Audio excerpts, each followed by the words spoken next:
வணக்கம். இன்னைக்கு நாம பார்க்க போற விஷயம் வெறும் தத்துவமோ இல்ல ஏதோ புக்ல படிச்ச கதையோ கிடையாதுங்க.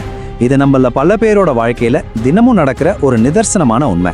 அதாவது ஒருத்தர் மேல நாம வைக்கிற அதீத அன்பால எப்படி நம்மளோட சுயமரியாதையை இழந்து தவிக்கிறோம் அப்படின்னும் அதிலிருந்து வெளியே வர ஆச்சாரிய சாணக்கியர் சொல்ற அந்த 5 அருமையான சைக்காலஜிக்கல் ரகசியங்கள் என்னென்ன அப்படிங்கிறது தான் இன்னைக்கு நாம விரிவா பார்க்க போறோம். சரி, முதல்ல இந்த ஒரு முக்கியமான கேள்விக்குள்ள நாம போவோம். அளவுக்கு அதிகமா அன்பு கொடுக்கும்போது நாம ஏன் மரியாதையை இழக்கிறோம்னு யோசிச்சு பாருங்க. ஒருத்தரை பிடிச்சிட்டா உடனே இந்த உலகத்தையே தூக்கி அவங்க காலில் வைக்க நினைப்போம் இல்லையா? அவங்க ஒரு சின்ன மெசேஜ் அனுப்புனா கூட அடுத்த செகண்டே ரிப்ளை பண்ணுவீங்க. இப்படி உங்க அன்பை முழுசா கொட்டி கடைசியில் அவங்க உங்களை உதாசீனப்படுத்தும் போது ஒரு வலி வரும் பாருங்க, அது ரொம்பவே கொடூரமானதுங்க. இன்னைக்கு நம்ம பார்க்க போற விஷயங்களோட லிஸ்ட் இதுதான். இழந்த மரியாதையோட வழியில ஆரம்பிச்சு சாணக்கியார் சொல்ற அந்த 5 ரூல்ஸ், அதாவது தட்டுப்பாட்டை உருவாக்குறது, உங்களுக்கான மர்மத்தை காக்குறது, பிச்சை எடுக்காம இருக்கிறது, லட்சியத்துக்கு முக்கியத்துவம் கொடுக்கறது, அப்புறம் செயல்களை மட்டும் நம்புறது. இந்த 5 ராஜதந்திரங்களை தான் நம்ம வரிசையா பார்க்க போறோம். முதல் பகுதி, இழந்த மரியாதையின் வலி. அனைத்தையும் கொடுத்து எதையும் பெறாமல் இருப்பது.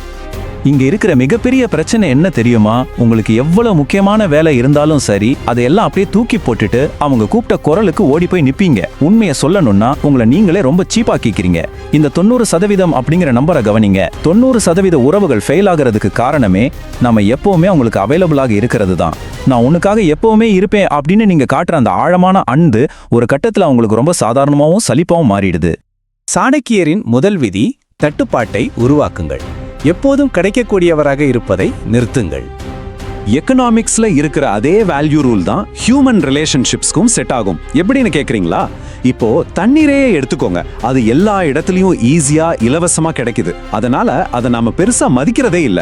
ஆனா வைரம் அப்படி கிடையாது. அது ரொம்பவும் ரேர். அதனால தான் அதோட மதிப்பு ரொம்ப அதிகமா இருக்கு. இப்போ நீங்களே முடிவு பண்ணுங்க. நீங்க இலவசமா கிடைக்கிற தண்ணியா இருக்க போறீங்களா இல்ல விலை மதிப்பெற்ற வைரமா இருக்க போறீங்களா? அளவுக்கு அதிகமா கிடைக்கிறது நிஜமாவே ஒரு கொடிய நஞ்சுங்க.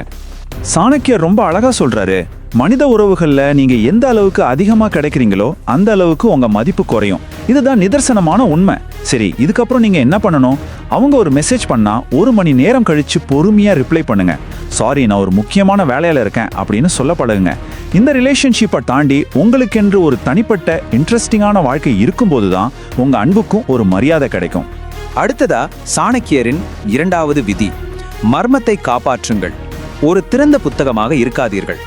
மனிதர்களோட அந்த அட்ராக்ஷன் எப்படி வேலை செய்யுது அப்படிங்கிறது ரொம்பவே சுவாரஸ்யமான ஒரு விஷயம். நம்ம மூளைக்கு எப்பவுமே ஒரு புதிர்னா ரொம்ப பிடிக்குங்க. உங்களை பத்தின விஷயங்களை ஒரு வெங்காயத்தை உரிக்கிற மாதிரி ரொம்ப மெதுவா கொஞ்சம் கொஞ்சமா தான் அவங்களுக்கு தெரியப்படுத்தணும். அதாவது காதல்ல எந்த ஒளிவு மறைவும் இருக்கக்கூடாது அப்படின்னு நினைச்சுக்கிட்டு பழகின சில நாட்களிலேயே உங்க கடந்த கால சோகங்கள், குடும்ப பிரச்சனைகள் எல்லாத்தையும் மொத்தமா கொட்டி தீர்க்கிற அந்த தப்பை இனிமே பண்ணாதீங்க. உங்ககிட்ட கண்டுபிடிக்க வேற எந்த ரகசியமும் இல்லை அப்படின்னு தெரிஞ்சுட்டா உங்க மேல இருக்கிற சுவாரஸ்யம் அப்படியே அத்தோட முடிஞ்சிடும். இது இப்படி யோசிச்சு பாருங்க. ஒரு படம் ஆரம்பிச்ச 10 நிமிஷத்திலேயே கொலையாளி யார் அப்படின்னு தெரிஞ்சுட்டா அந்த படம் எவ்வளவு போர் அடிக்கும். ஆனா ஒரு மிஸ்ட்ரி த்ரில்லர் படம் நம்மள சீட்டோட நுனியில உட்கார வைக்கும் இல்லையா? நீங்களும் அப்படிதான் இருக்கணும். உங்க மனசுக்குள்ள ஒரு பெரிய பெருங்கடலே இருக்கணும். ஆனா வெளியில பாக்குறவங்களுக்கு எந்த சலனமும் இல்லாத ஒரு அமைதியான குளம் மாதிரி நீங்க தெரியணும். மிகவும் உணர்வுபூர்வமான 3வது விதி, ஒருபோதும் பிச்சை எடுக்காதீர்கள். விலகிச் செல்வதன் சக்தி.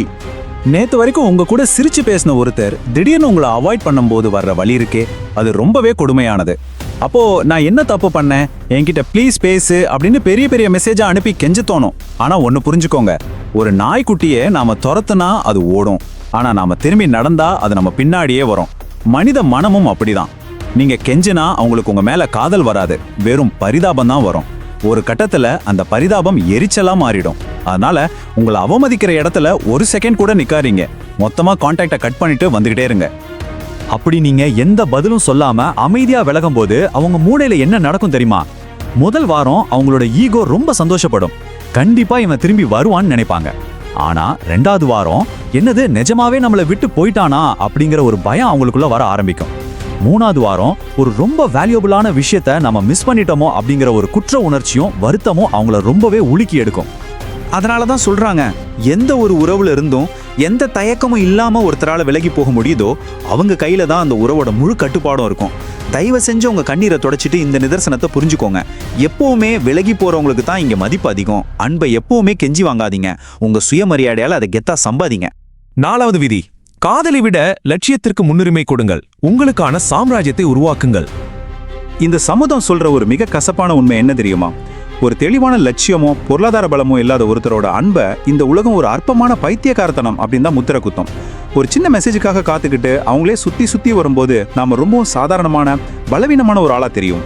ஆனா அதுவே ஒருத்தன் தன்னோட லைஃப் கோல்ஸை நோக்கி வெறித்தனமா ஓடிக்கிட்டு இருக்கும்போது அவன் பார்க்கறதுக்கு ஒரு ராஜாவை போல தெரிவான். எப்பவுமே ராஜாக்கள் சிம்மாசனத்துல தான் உட்காருவாங்க அப்படிங்கிறத மறந்துடாதீங்க. லட்சியங்கள் எப்படி ஈர்ப்பை உருவாக்குது? இதோட சைக்காலஜி ரொம்ப சிம்பிள். ஒரு பாதுகாப்பான எதிர்காலத்தை உருவாக்கக்கூடிய தைரியமான ஒருத்தரை தான் இங்க எல்லாருக்கும் பிடிக்கும். உங்க எதிர்காலத்து மேல நீங்க காட்டுற அந்த அக்கறை உங்க மேல ஒரு மாபெரும் மேக்னெட்டிக் ஈர்ப்பை உருவாக்கும். உங்ககிட்ட பொருளாதார வெற்றியும் உங்களுக்கான ஒரு இடமும் இருந்தா அன்பும் சரி மரியாதையும் சரி காந்த மாதிரி உங்களை தானாவே தேடி வரும். இப்போ நாம சாணக்கியரின் இறுதி மற்றும் மிக முக்கியமான விதிக்கு வருவோம். 5வது விதி, செயல்களை மட்டும் நம்புங்கள். வார்த்தைகள் பொய் சொல்லும், ஆனால் செயல்கள் ஒருபோதும் பொய் சொல்லாது. உனக்காக நான் ஏன் உயிரையே கொடுப்பேன் அப்படின்னு டைப் பண்ணி அனுப்புறதுக்கு வெறும் 2 செகண்ட் போதுங்க. அந்த வார்த்தைகளுக்கு எந்த ஒரு செலவும் கிடையாது. ஆனா உங்களுக்கு உடம்பு சரியில்லாத போவோ இல்ல ஒரு பண கஷ்டம் வரும்போதோ உங்க கூடவே ஒரு தூண் மாதிரி நிக்கிறாங்களா? அவங்க எவ்வளவு பிஸியா இருந்தாலும் உங்களுக்காக கொஞ்ச நேரம் ஒதுக்குறாங்களா? அதுதாங்க உண்மையான செயல். மனுஷங்களோட முகத்தெரிய கிழித்தறிகிற ஒரு சூப்பரான லிட்மஸ் டெஸ்ட் அது. ஒருத்தரோட உண்மையான கேரக்டரை கண்டுபிடிக்க சாணக்கியர் சொல்ற ஒரு சிம்பிளான வழி இதுதான். அவங்க கோபமா இருக்கும்போது உங்ககிட்ட எப்படி நடந்துக்கிறாங்க அப்படின்னு பாருங்க. உங்க மேல எந்த தப்புமே இல்லாதப்போ கூட கோபத்துல உங்களை ரொம்பவும் இழிவான வார்த்தைகளால திட்டுறாங்களா, உங்களை அவமானப்படுத்துறாங்களா அப்படின்னா அவங்களோட உண்மையான குணம் இதுதான்னு புரிஞ்சுக்கிட்டு உடனே இந்த இடத்துல இருந்து விலகிடுங்க. இறுதி பகுதி, கெஞ்சுவதை நிறுத்துங்கள், உங்களுக்கான சாம்ராஜ்யத்தை உருவாக்கத் தொடங்குங்கள். சரி, இப்போ நாம பார்த்த இந்த 5 விதிகளையும் உங்க மனசுல நல்ல பதிய வச்சுக்கோங்க. இல்லனா ஒரு ஸ்கிரீன்ஷாட் கூட எடுத்து வச்சுக்கோங்க. 1, உங்களுக்கான தட்டுப்பாட்டை உருவாக்குங்க. 2, உங்க மர்மத்தை எப்பவுமே காப்பாத்துங்க. 3, யாருக்காகவும் கெஞ்சாதீங்க, அமைதியா விலகிடுங்க. 4, காதலை விட உங்க லட்சியத்துக்கு முன்னுரிமை கொடுங்க. 5, வார்த்தைகளை விட செயல்களை மட்டுமே நம்புங்க. தகுதி இல்லாதவங்களுக்காக உங்க விலைமதிப்பற்ற அன்பை கொடுத்து உங்க வாழ்க்கையை நீங்களே நரகமாக்கிக்காதீங்க. இந்த 5 விதிகளும் உங்க வாழ்க்கையை மாத்தக்கூடிய மாபெரும் ஆயுதங்கள். இறுதியா உங்ககிட்ட நான் கேட்கிற ஒரே ஒரு கேள்வி இதுதான். அன்பிற்காக பிச்சை எடுக்கிறத நிறுத்திட்டு உங்களுக்கான சொந்த சாம்ராஜ்யத்தை உருவாக்க நீங்க தயாரா? இனிமே உங்க கண்ணீர் உங்களை மதிக்காத ஒருத்தருக்காக கண்டிப்பா சிந்தவே கூடாது. உங்க நேரம் உங்களுக்காகவும் உங்க முன்னேற்றத்துக்காகவும் மட்டுமே செலவாகணும். தொடர்ந்து உங்க லட்சியத்தை நோக்கி ஓடிக்கிட்டே இருங்க. உண்மையான அன்பும் மரியாதையும் தானாவே உங்களை தேடி வரும்.